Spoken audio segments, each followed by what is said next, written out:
Kitab Imamat. Tuhan memanggil Musa dan berfirman kepadanya dari dalam kemah pertemuan. Berbicaralah kepada orang Israel dan katakan kepada mereka, apabila seseorang di antaramu hendak mempersembahkan persembahan kepada Tuhan, haruslah persembahanmu yang kamu persembahkan itu dari ternak, yakni dari lembu sapi atau dari kambing domba. Jikalau persembahannya merupakan korban bakaran dari lembu, haruslah ia mempersembahkan seekor jantan yang tidak bercela. Ia harus membawanya ke pintu kemah pertemuan, supaya Tuhan berkenan akan dia. Lalu ia harus meletakkan tangannya ke atas kepala korban bakaran itu, sehingga baginya persembahan itu diperkenan untuk mengadakan pendamaian baginya. Kemudian haruslah ia menyembelih lembu itu di hadapan Tuhan, dan anak-anak Harun, imam-imam itu, harus mempersembahkan darah lembu itu dan menyiramkannya pada sekeliling mezbah yang di depan pintu kemah pertemuan. Kemudian haruslah ia menguliti korban bakaran itu dan memotong-motongnya menurut bagian-bagian tertentu. Anak-anak imam Harun haruslah menaruh api di atas mezbah dan menyusun kayu di atas api itu.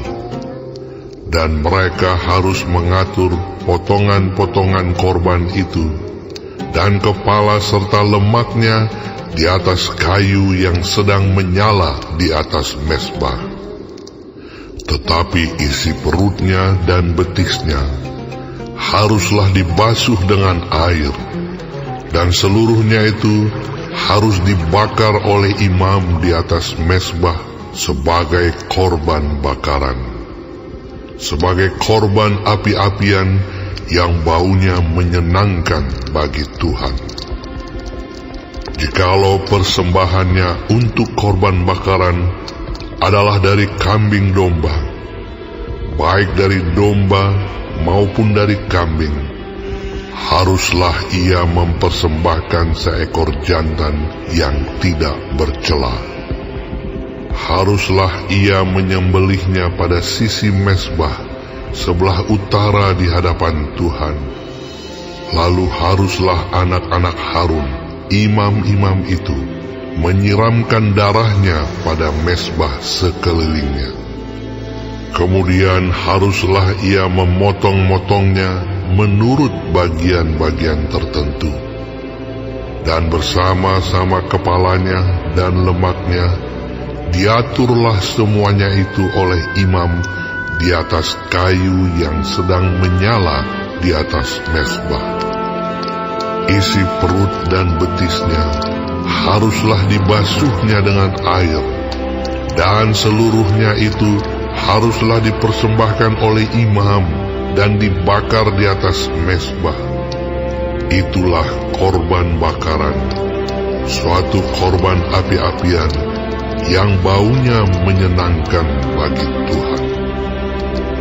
Jikalau persembahannya kepada Tuhan merupakan korban bakaran dari burung, haruslah ia mempersembahkan korbannya itu dari burung tekukur atau dari anak burung merpati.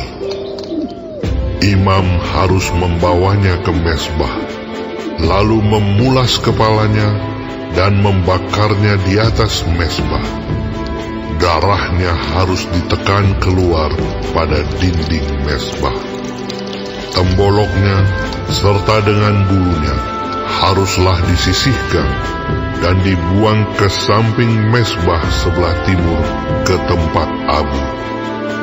Dan ia harus mencabik burung itu pada pangkal sayapnya, tetapi tidak sampai terpisah.